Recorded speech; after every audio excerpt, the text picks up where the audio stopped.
Good morning, happy Friday. I don't know what it is about as soon as I start talking that Neville appears out of nowhere, but sure enough, it has worked again. So he'll probably be popping on camera.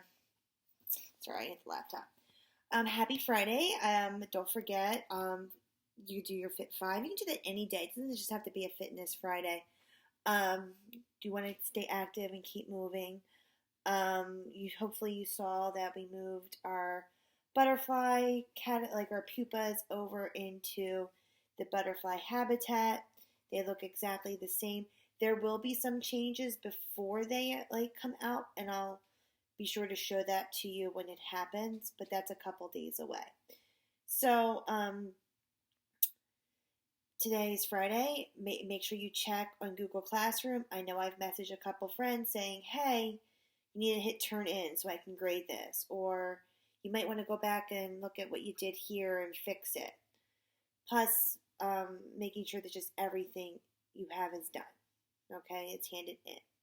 Because even though it's spring break, you still have to finish your work that maybe you didn't get finished earlier in the week. Okay? And don't forget to check your special classroom as well. Okay. All right, so today I'm going to read to you, of course, chapter 13, The New Teacher.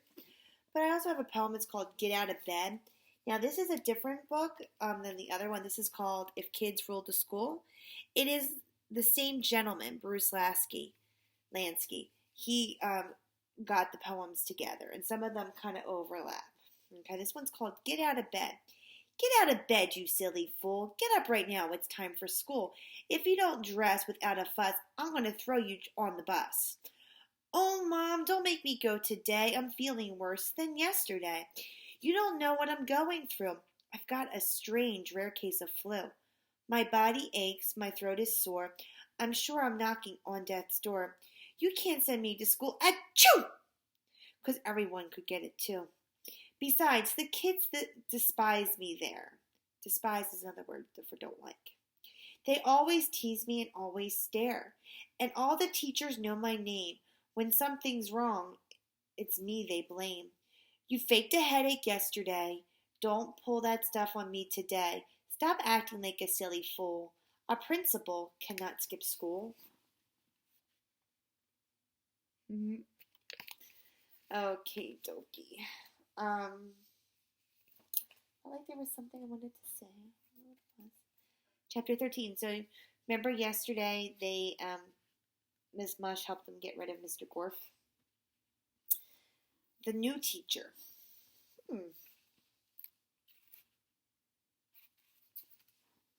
The new teacher entered the classroom carrying a big blue notebook like a copybook, stuffed filled with papers. She had white hair and wore glasses. She was a lot older than anyone else in the class. She took a big breath. My, it's tiring walking up all those stairs, isn't it? She said. Nobody said anything. They just stared at her. She set her notebook on the teacher's desk. My name is Mrs. Drizzle, she said, and I'm not from Brazil. She smiled at her own little joke. Nobody else smiled. After Mrs. and Mr. Gorf, they didn't trust teachers. Drizzle, thought Dee Dee, where have I heard that name before? Where are you from? Asked Leslie. Actually, I was born not too far from here, said Mrs. Drizzle. Then why did you say you came from Brazil? Asked Benjamin. No, I said I wasn't from Brazil, said Mrs. Drizzle. Have you ever been to Brazil? Asked Eric Fry. No, explained Mrs. Drizzle. It was just a little joke. Brazil rhymes with Drizzle. I thought it might help you remember my name.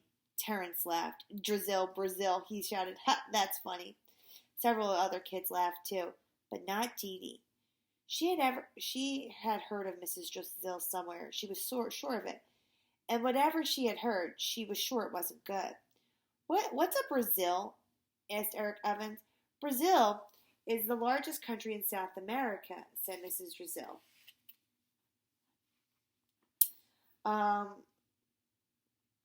But there was a television show, sorry, I lost myself, that Dee Dee liked to watch. It was about real criminals.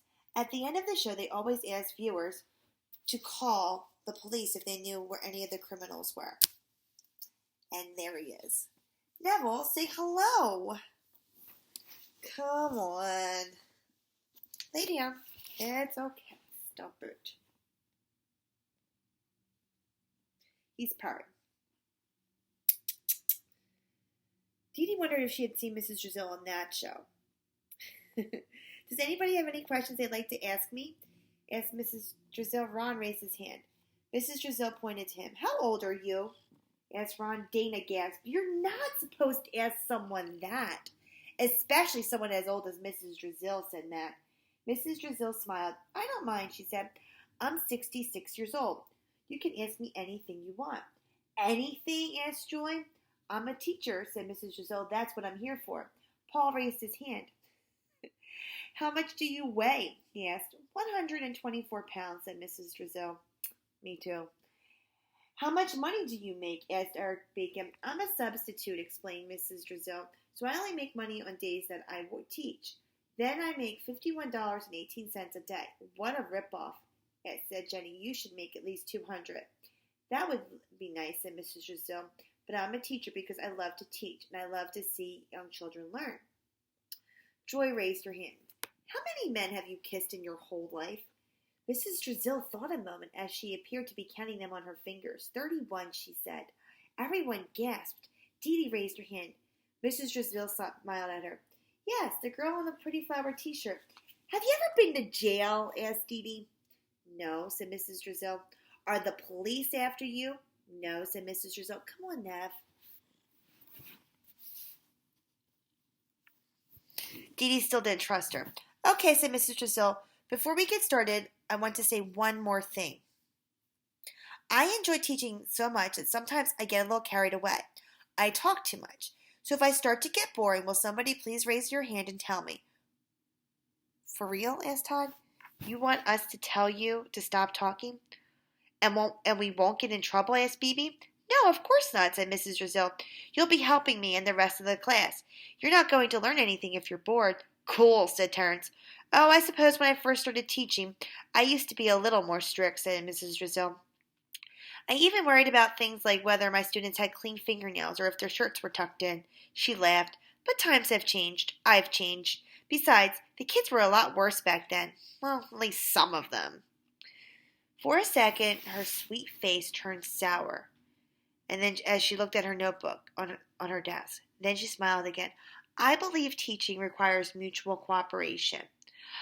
I will cooperate with you and you need to cooperate with me, meaning they work together. If we work together, we will have a very enjoyable learning experience. Her face turned sour again. But if you cross me, you will be very, very sorry. She ran her finger over her little blue notebook. Oh, maybe not today, maybe not tomorrow, but someday I will get you. You can run, but you can't hide. She smiled. Okay, let's get started. Look at what I'm dealing with here.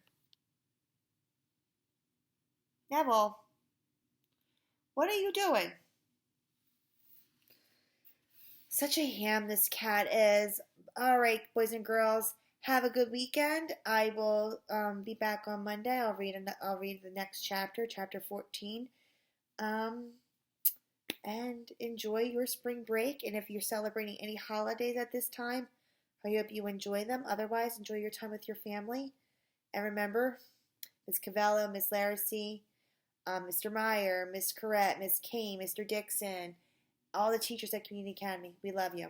Bye.